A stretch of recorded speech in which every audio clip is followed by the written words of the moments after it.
Kimberly here. This is Macabish, Cults, Classics, and Horrors. We're talking films, series, books, and life, and we're starting right now.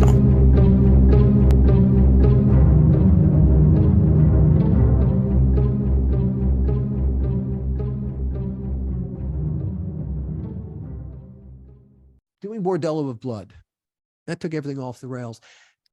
As I said, Tales from the Crypt was a strange for its time, because it really was, at that time that we made it, the feature world and the TV world were two different worlds. Right. They did not commingle in any way like they do now. We're living in a golden age of television.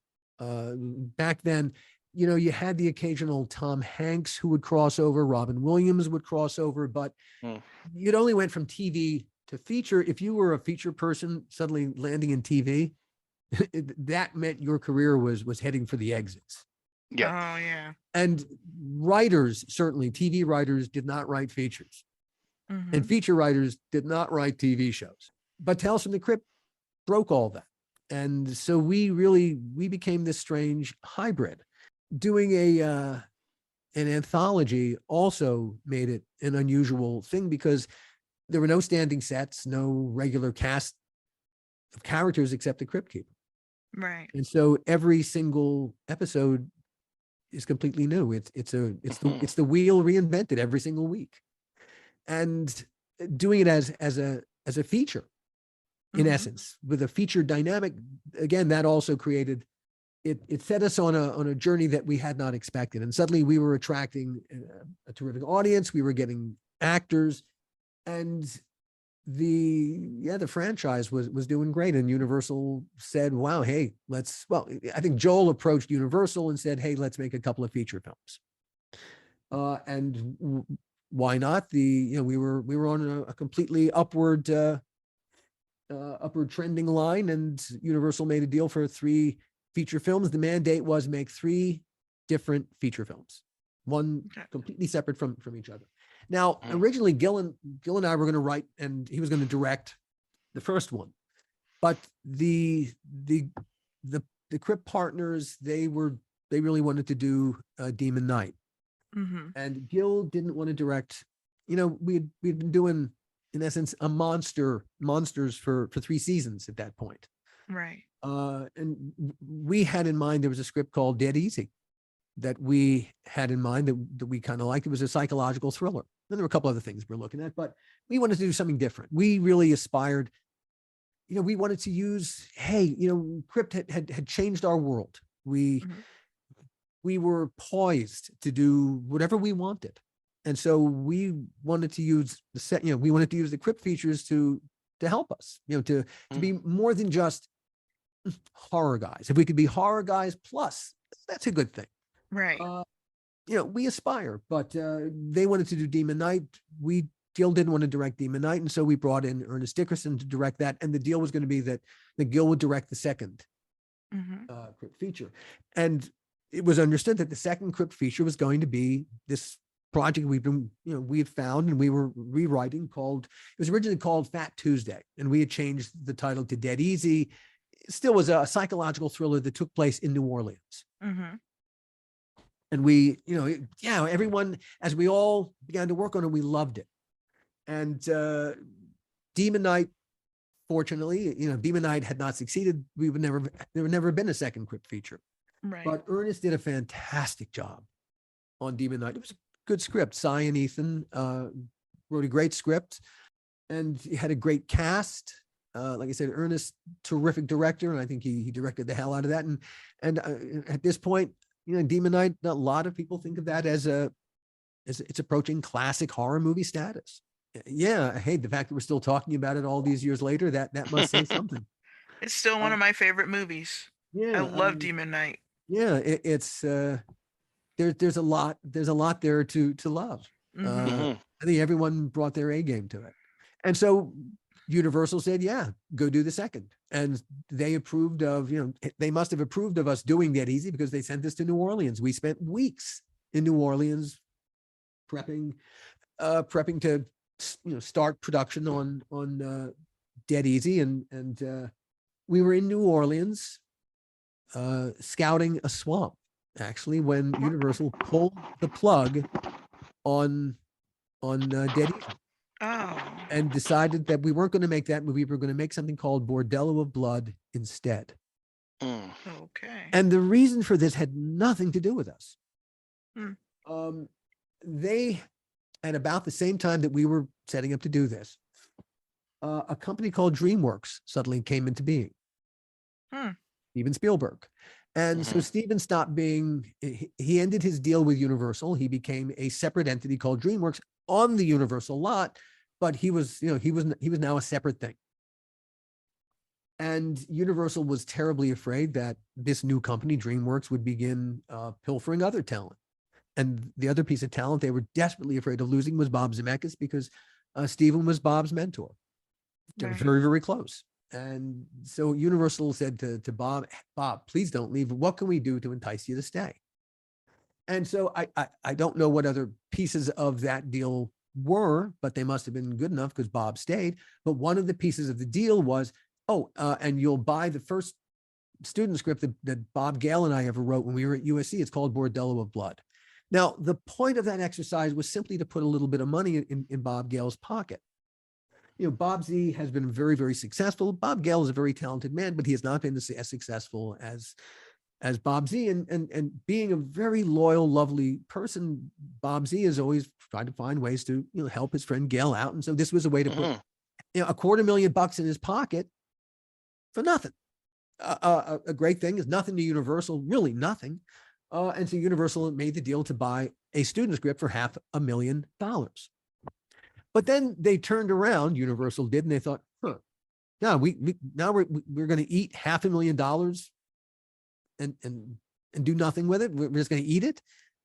And they looked around and they thought, well, hey, wait a minute. The guy who wrote, one of the co-writers of that script, Bob Zemeckis, he's executive producing a horror movie for us. Well, we don't really care about the horror movie he's making. What if we swap out the script they're doing for this one that has Bob Zemeckis' name on it? We'd spent, maybe $50,000 on Dead Easy on that script and paying Gil and I for the rewrite and whatever option we had paid the original writer, Mr. Kelly. But it was nothing compared to the $500,000. And so Universal made a smart business decision. They rather than eat $500,000, they turned around to us and they said, go make this movie instead. Now, our release schedule hadn't changed. We were still 3 weeks away. We're still 3 weeks away from starting principal photography on a movie. It was going to be a different movie now, a movie whose script we had never seen before. We didn't even know it existed 3 weeks before we were supposed to start shooting it. And so they handed us a script called Bordello of Blood, written by one of our executive producers. And the first thing they said to me was, now start rewriting it. And I had 3 weeks really just to do whatever I could to update it, because it was a student script. It was a student script. Hey, written by very talented students, but it's a student script. Right. They had not learned. These were the pre-Back to the Future Bobs. Two Bobs. They talented, but not that talented yet. Right. Now Bob was gracious. He said, because really, this was not the point of the exercise when Bob made this deal. This was something that was just happening off to the side. And Bob said, look, guys, do whatever you got to do. But the problem was we were all dedicated to making Dead Easy. We all loved that movie. This was, and again, because it was going to be the second Crypt movie, we were all even more inclined to making it very different from Demon Knight. In my mind, I had Nick Rogue's Don't Look Now.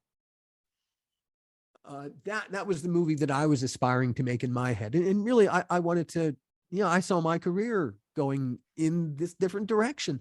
Yes, horror, but horror and other stuff. This town, they pigeonhole you and they won't let you out. And so here was a chance to fly. And so that's what we thought we were going to do. And we really were, and after weeks in New Orleans getting excited when they handed us the script called Bordello of Blood, well, we didn't care about this script. Literally, we didn't want to make it, but we didn't have a choice, because if Gil had passed on directing this and we had said, all right, we'll direct a third one. Well, what if there wasn't going to be a third one? And throwing down a script, 3 weeks before production and saying, go make the movie, this was guaranteed to fail.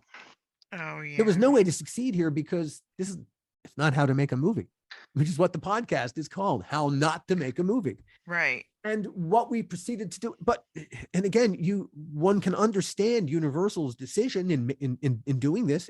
It makes sense, but suddenly they set in motion a series of events and circumstances and situations that were just terrible ripple effects. And that's what the whole first season of How Not to Make a Movie podcast is all about. How a dream turned into an actual nightmare. And really and truly, the making of Bordello of Blood was far scarier than anything in Bordello of Blood. Oh. Once we started down the road of making Bordello of Blood, we became a pawn to everything.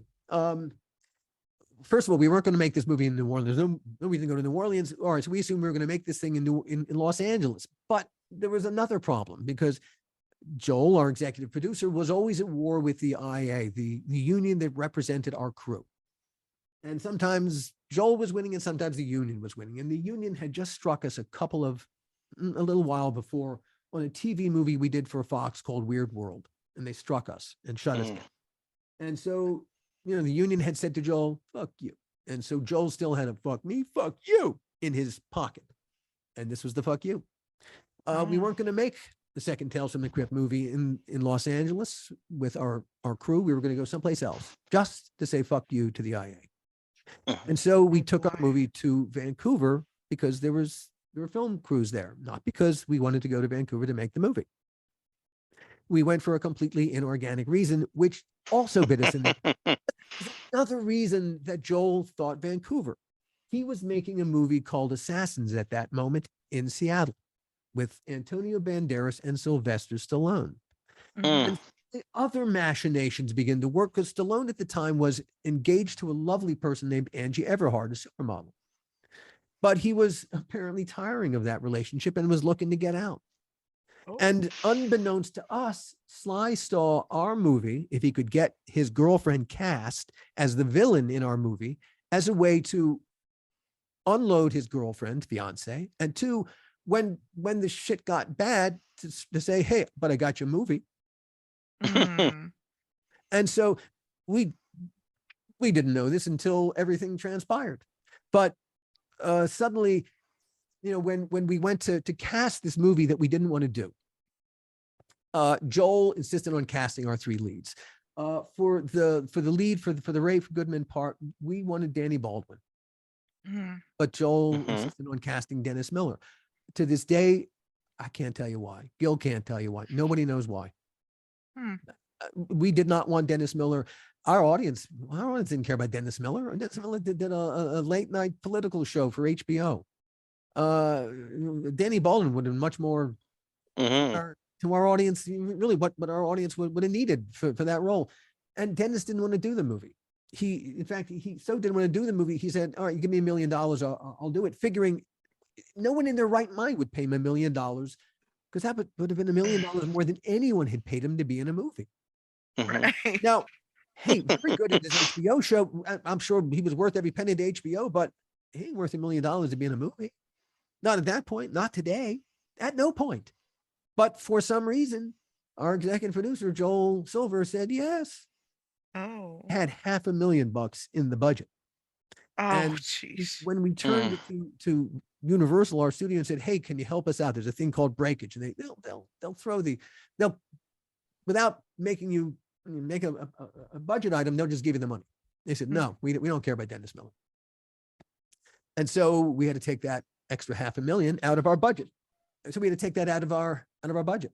We had a $12 million budget. $500,000 out of our budget. That's a sizable chunk. Well, where was all the money in the budget? Special effects makeup. Because that's what our audience comes to our movies to see. And so we took the money out of an area our audience wanted to hand to an actor our audience didn't care about.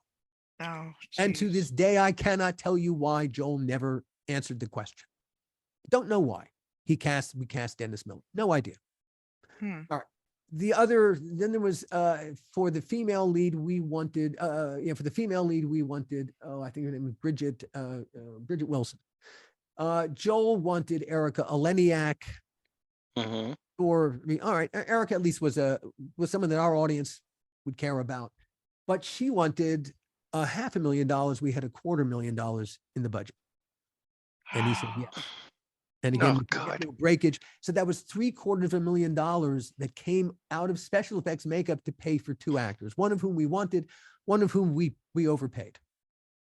Out of our control. This was Joel insisted on doing all of this. There was nothing we could do. The biggest casting decision was our villain. Hey, take Billy Zane out of Demon Knight. I don't know that it works quite as well. Billy's fantastic. Yeah, yes. Billy's wonderful. I mean, he's wicked fun. He is. He's just fun to watch, and yeah, you can't take your eyes off. Whatever he does is great. It's just, yeah, he's a great villain. So yeah, we know for a fact. Put the money in the villain. The villain's everything. We had read and really wanted to cast Robin Givens. Oh. And we were aware of the fact that she was not the easiest person to work for, but we worked for Joel Silver. Difficult personalities were not a challenge to us. We didn't care about that. We believed we were going to get a great performance from her, and I believe to this day, if we had cast Robin Givens, hey, it still would have been Bordello of Blood, but I think it'd have been a very different movie. Look, there's nothing. We could not talk Joel out of the idea of casting Angie. When he first pitched the idea to us, he said, "I got this great idea. Villain in your movie could be Angie Everhart." And we went, "What?" He went, look. Now he had a movie in the can at that point that had not been released called Fair Game, which starred Cindy Crawford. And Joel believed he was at the cutting edge of a whole new kind of movies, supermodels as heroes of movies. Now, while we were in production, Fair Game opened and Cindy Crawford bombed. She's just not very good at it because she's a supermodel. She's very good at being a supermodel. He's not that good at being this thing. If you hand people an assignment beyond their skill set, you cannot be surprised if they don't succeed. Right. Angie is a supermodel. She was learning how to be an actress. She was not ready at that point, certainly in her life. I don't know about today, but certainly at that point in her life, she was not ready to be handed such a responsibility to be the villain in a horror movie. It was a ludicrous thing to ask this person to do. It's not fair. It's a completely unfair ask on the part of the employers. And we weren't asking her to do it because we had seen her work and said, wow, there's something in her that tells us she could step up to the next level of her own creativeness and do this thing. Well, that's not what happened. That's not why we cast her. We cast her because Sly Stallone said, hey, he went up to Joel one day on the movies on that set and said, hey, Joel, we're making a movie in Vancouver. I want to put my girlfriend Angie in the movie, and then I could visit her on the weekends. And that's how it was pitched to us, that we could make an actor on another movie set happy by casting his girlfriend in our movie. And that was why, and again, this is not, I'm not judging Angie. This is simply the truth of the facts of why we cast her. And I don't think it was fair of us. It was fair to cast her. I think she did everything she possibly could with it, but it was not a fair ask. And like I said, it was never going to be great. It was never going to be Demon Knight. It was a student movie. And we had 3 weeks to rewrite it and to get it cast. You know, it wasn't written for Dennis Miller. It wasn't written for anybody. Right. When you have 3 weeks to rewrite a movie, you don't really have the time to invest in the characters. The whole setup was written by film students. Right. And so, for instance, the main character is a detective, a private detective working in a small southern town. Honestly, how much employment is a detective going to get in a small southern town? Right. Yeah. He already doesn't make sense. There's a logic problem right there at the core of his being. And so he doesn't make sense. Who is he? Well, all right, if you want to explore, okay, all right. One could explore how he ended up here, but that's an exploration of a character. That's not a horror movie. the mandate is I don't want, we don't want to have to care that much about him. And if I got to explain that much, oh boy. So there was no way really to invest in any of the character. We cast Erica to be in a movie called Bordello of Blood. Mhm. Now we didn't finish the deal. We couldn't close the deal with Erica until we were already in production. Gil has a little thing he likes to do. He likes to start production on a Thursday. Then you shoot 2 days, and if you have any profound problems, you have the weekend to fix them before going back to work on Monday morning. So we had started production with some small scenes, not with any of our Corey Feldman, I think, had some work on the Thursday, Friday, but we didn't work with any of our leads until Monday, Tuesday. And on Tuesday. So Erica was supposed to fly up on Sunday for wardrobe on Monday for work on Tuesday. And on Saturday, I'm having a conversation with her manager about the fact that Erica will not come up and do the part unless we do a revision, because she doesn't want to play those kind of characters anymore. The character was written as a former porn star. And she didn't want to play a former porn star. Mm-hmm. You took the part, you took the part of a former porn star Yeah. in a movie called Bordello of Blood. How can you be telling me this at the last second before you fly up that you're not going to do it unless I rewrite the whole bloody part? But she insisted, and she had us by the short and curlies. And so I'm there negotiating with her manager, who ironically was a former porn actor. Of course. And so he's commiserating with me for how ludicrous this is, but there's only so much he can do because it's his client. She wants what she wants. And so what we have ultimately negotiate is that, all right, she was a former porn actress, but she also was heavy. And where she used to be called Chesty O'Toole, now she was called, I forget, Chubby O'Toole, I think was. Oh my God. Boy. Oh my, even just reminding myself of what we came up with just to fix the problem. I'm disgusted. I'm sick. I'm just, oh my God. But yes, so she agreed that she had been, that was the thing. All right. So now her character, so that means, all right. So and then I had to go and fix the Rafe Goodman character, because the way that they were that there was a hookup was that when she comes to be a client of his, he recognizes her as a former porn star, and he's a big fan. Mm-hmm. So there was a whole connection there. Well, now I got to go to Dennis Miller and tell him, oh, by the way, your whole connection to the character isn't that she was a porn star, she was a heavy porn star, and you really liked that. Okay. So I'm saying, so I've got to go tell Dennis Miller this. Now, this is after, all right. So Dennis, all right. So I agree to all this, and I'm now agreeing to rewrite this film script heavily between this point Saturday and Monday, when everyone shows up to work. So that's my Sunday now. Great. Now on Monday morning, I meet Dennis Miller for the first time. He flies up, and we were shooting Monday morning at a strip club, the Orange in Vancouver. Mm-hmm. It was a very famous strip club. And so the first thing that Dennis does when he arrives, he comes to the set, and we meet. Hello, nice to meet you. He makes a joke about a character actor named, that's a character actor, obscure joke. I get the joke, and he looks at me like, Casey, so I think for 2 seconds we're going to be friends, and then I hand him the script. Now, I know the script isn't written for him, and I know it's not very funny. I mean, we've tried as much as we can, but there's no character there. Writing comedy, really, it comes from character. Mm-hmm. And having no character to work from, what's the point of reference? Mm-hmm. Right. And so I know this is an unwritten character, and I know it's not very funny, and I know it's not written for Dennis Miller.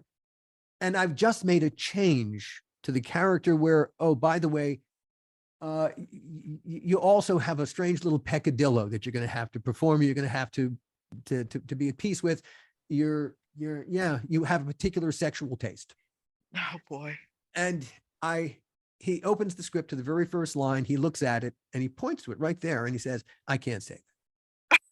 And he closes the script, and he says, I can't say any of this. And he says, look, here's what I'm going to do. I'm going to improv all my lines. Now I can't argue with the man because it's not like I'm saying, no, Dennis, you got to say these lines. It's brilliant. It's Citizen Kane, man. You got to say every goddamn line that's written. It's Hamlet, you asshole. I can't say that. And part of the podcast is my confession that when I made that movie, Bordello of Blood, I was not a good producer. I sucked. I was a weak producer. And one of my weaknesses was I didn't want to be making that movie. If I'd been making Demon Dead Easy, I think I'd have been a lot more passionate. I didn't care. Right. These were problems I didn't want to have, and solving them I didn't care. And so dealing with Dennis, hey, the path of least resistance. What was it? I'm going to argue with the man. Right. So he decides he's going to improvise all his dialogue, which is exactly what he does. And so consequently, because he improvised every last bit of his dialogue, there were bits and pieces of information for the story that's never made it in the script. Ah, yes. And so, the script, we cut it together, but oh man, there's scenes that never made sense in the cut because there's information that was missing because Dennis never said it. Right. Now, throw into, and again, look, Dennis, when we cast Dennis, that's who we got. Dennis was not my idea. It was my executive producers, but if it's my executive producers, then I got to live with it. And I got to make peace with it. Right. And I don't think I ever made peace with it. Dennis was doing his HBO show at the time. And they rehearsed on Thursday, shot on Friday. Well, that meant that he wasn't available Thursday or Friday unless we changed our week. And that's what we did to accommodate Dennis. We made Saturday our Monday. And Sunday was our Tuesday. Well, that's not the deal our Canadian crew made. Oh, boy. We live to work. They work to live. Right? Right. Much healthier. And they didn't want to spend their weekends with their families doing stuff they enjoyed in Vancouver in a lovely summer. They didn't want to be on a film set working for an actor who really within about 10 minutes, they hate it. And so it's not like we could, Dennis turned around to the crew and said, guys, I need you to do me this huge favor. No such thing ever happened. We just did it. And so the crew was never happy with that decision. We didn't have a choice. And then because he was doing a show, he was always tired. So he would send his assistant to me first thing in the morning. We got Dennis the best trailer in Vancouver, not in our budget, but we paid for it. And every morning his assistant would come to me and she would say, Dennis is really tired. Is there any way we can shoot him out early today? And I was, again, not a strong producer. And so I'd go, okay, sure.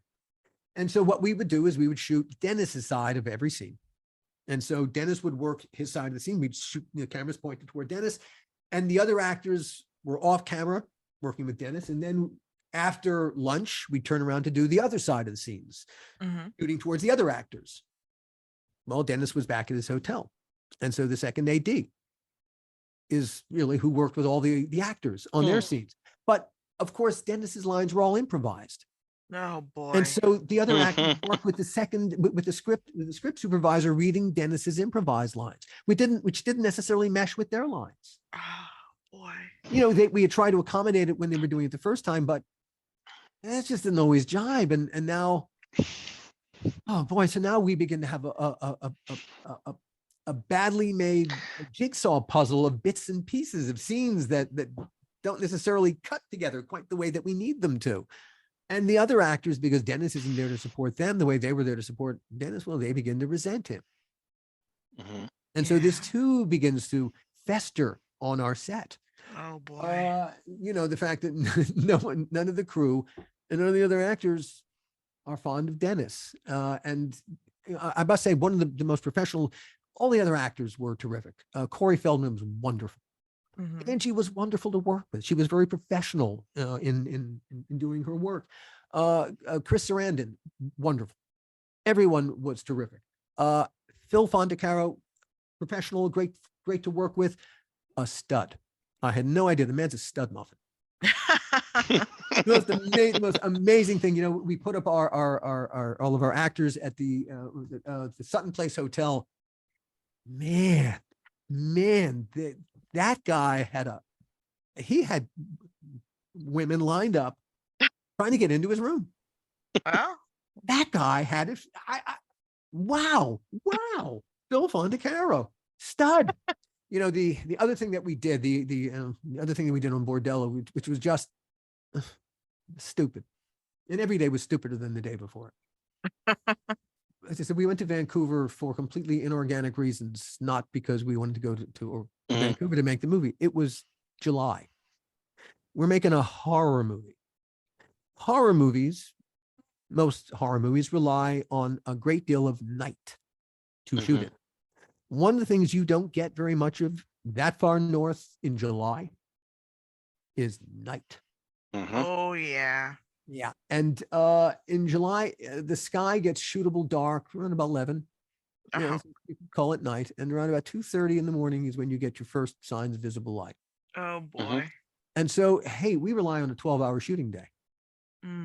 We had 4 hours of really, and you're not shooting that whole 4 hours. There's really, you're shooting a fraction of that 4 hours. So really, we went someplace. We went to the wrong place. We were in the wrong physical location on the globe to make our horror movie. And then, the climax was written to take place in a glass church. I had in my mind here in LA, there's in Garden Grove, a guy named Bob Schuler built himself a crystal cathedral. Someone else owns it now. But, that was what I wrote in the script. And because it was in the script, we found a location in Vancouver, BC place. Great. Terrific. It was exactly it. But we had one night to shoot the climax. Oh, boy. In a glass building.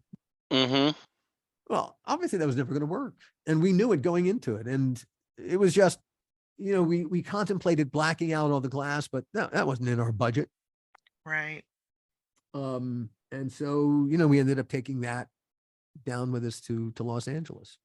The podcast really tells the story of how, of what happens when you do things for all the wrong reasons, and it's nothing good. It's about the story of Hollywood craft turning to crap. When Gil and I talk in the podcast, when we have guests in the podcast, and all the people who worked on Crypt, one of the things that we all bring to the table is tremendous passion for filmmaking. For every last bit of the craft of screenwriting, for the craft of producing, the craft of directing, of production design, all of it, we're craftspeople, and we're storytellers. And this is how we tell stories. This is our media. That I think is well, that's what this conversation is about. I'm passionate about this. I love this kind of storytelling, and I love the fact that our audience loves it. And I love having this conversation because it's about something that we all love together. One thing I do want to mention while we're all together here, on Saturday, December 17th, we're going to do a script reading for charity. We're going to read Dead Easy, the second Tales feature film that never was. That's very cool. We're going to do a script reading entirely for charity for the Motion Picture Home.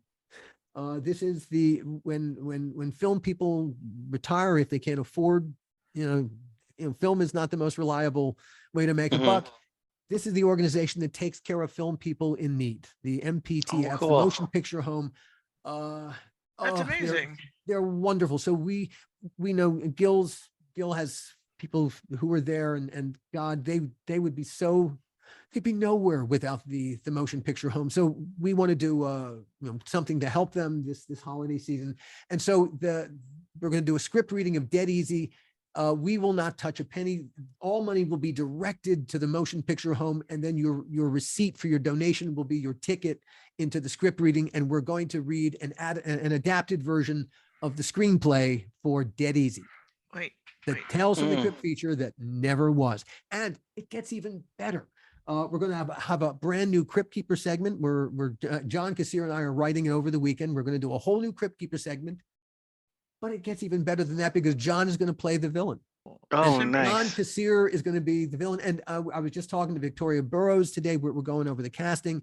There's there's a possibility the casting for this group reading is going to be really cool. There's some very cool people we're talking to about doing this with us. December 17th. December 17th at noon Pacific time. And again, go to hownottomakeamovie.com for information. A table script reading of Dead Easy for the motion picture Home. Okay. I'll put that in the description. Thank you, thank you, thank you, thank you, thank you. Please, please, please. It That is is such so a wonderful cool. and worthy cause. Is that also going to be available through like streaming platforms for people Yes, who yes, yes, can't we're- obviously we're- physically attend? Yeah, we're going to do it live. We're working on how the connection. It'll be a live event that people can attend via. I think there'll be a way for them to go to our. It'll either be on our Patreon page or our YouTube channel, and people can land them. They can watch, and there'll be a separate place that they can go to if they want to ask questions at the end. Oh, excellent. So there will be Excellent. hopefully there'll be a chance for people to, because we want everyone's feedback. This was all right. So this was the second Tales from the Crypt movie that coulda, shoulda, woulda been. What do we all think? Man, that sucks. Now I'm very is so upset cool. because I was not a fan of Bordello of Blood. Yeah, well, neither was I. And so I kind of need to know what we missed out on. Well, I'm hey starting to man, think but I'm the only one who liked Bordello of Blood. that it's okay. It's okay. I can't watch it without it's the bastard child I could never love. This is a very cool patch of time here. Doing the podcast had such a strange effect. It changed the direction of my life. It suddenly put me back in touch with everyone that I'd worked with in the past that I didn't know that I was going to get back in touch with, especially Gil. We had been estranged for 25 years. Wow. We had talked a couple of times. Mhm. That's it. The whole reason where the podcast came from. There's a fan group, Dads from the Crypt. After Jason said, "Hey, we're going to be reviewing the second Crypt movie, Bordello of Blood. Would you like to do an interview for that?" And I said, "Well, Jason, the story of Bordello of Blood, the story of the making of Bordello of Blood is way more than one little half-hour interview. That's a whole podcast Right. itself." And suddenly I said, "Hey, if you would do this with me," and I wanted them to be part of the process because, again, it's like what we're talking about here. When I did Tales from the Crypt, when I did all those things, I had no relationship with you all, with our fans. Right. I was in one place and you were someplace else, very remote. This new world is fantastic that we all get to talk to each other. And Mhm. I love this. I adore this. So when we started doing the podcast, it suddenly our relationship rekindled, and we talked about our breakup on mic for the first time. We Oh, never talked about it before. Cool. What you hear in the podcast when we finally confront that we broke up, why we broke up, and the fact that we hadn't talked in all these years. It was the first time we ever talked about it was on mic, and it's there. It's really honest. I did not edit it one bit. And it was cathartic. oh, that's And- good. And we started working together again. So the second season of the podcast, Gil and I do together. But That's we also, excellent. Excellent. we also started creating together. We're working on a couple of TV shows, but one right now that I'm so excited about, I can't tell you. Oh, it's great. This is it's all right. It's kind of Walking Dead meets Buffy the Vampire Slayer meets Sweeney Todd. Oh, Mm. okay. It is it's not Tales from the Crypt because it's not an anthology. It's a series. It's a Mhm. streaming series. But I can tell you, it will have the Crypt Keeper's soul. Oh, nice. Okay. It will be the mandate that Gil and I put in front of ourselves, what we want the show to be, what we thought Tales from the Crypt was, why we love doing it. 2 words: wicked fun. Mm. Perfect. That's what Yep. we're after. We want our audience, we want to be laughing at things that we should not be laughing at because they're horrifying. Mhm. And I think what we're working on, Hmm. I'm biased, I admit, but we're having so much fun doing it, just like we did in the old days. And that always ended up, hey, with our audience feeling the same way about it as we did. So my hope is that if we're having this much fun creating it, when we get to the next step, you all will have as much, hopefully even more fun Man, I'm so That's excited. wonderful. Again, Gil and I are both resurrecting ourselves to a degree. Hey, we're in the horror business. Resurrection is Mhm. is Fits right always in. a possibility. Right? There you go. But again, it's about material, and I think we're going to have something that no one has seen before. It's brand new. It ain't werewolves, it ain't zombies. It's something that's been sitting right in front of all of us, and I think Gil and I found it. That's really exciting. I'm really glad you came. We were wondering if you I'm so glad you asked me. This is such a wonderful conversation. And hey, how about we continue the conversation? Yeah. Absolutely. Let's Gilbert not be strangers. Hey? No, we will not be strangers. You will see Mhm. me. I will be all in your mentions. Uh, I will never go away. and hey, that should go both ways. Whatever I can do to just let me know. Like I said, we're all in this together. Absolutely. People are going to be so excited. It's a symbiotic relationship, and the more excited we are about all this, the better it is for all of us. So Absolutely. yeah, I'm excited. You're excited. Let's all be excited together. Yeah, it's amazing. We are. This is great. Mhm. This is the #1 place for macabish, cults, classics, and horrors. For synopsis, reviews, and news, go to macabish.com. Thank you for listening. Signing out until the next one.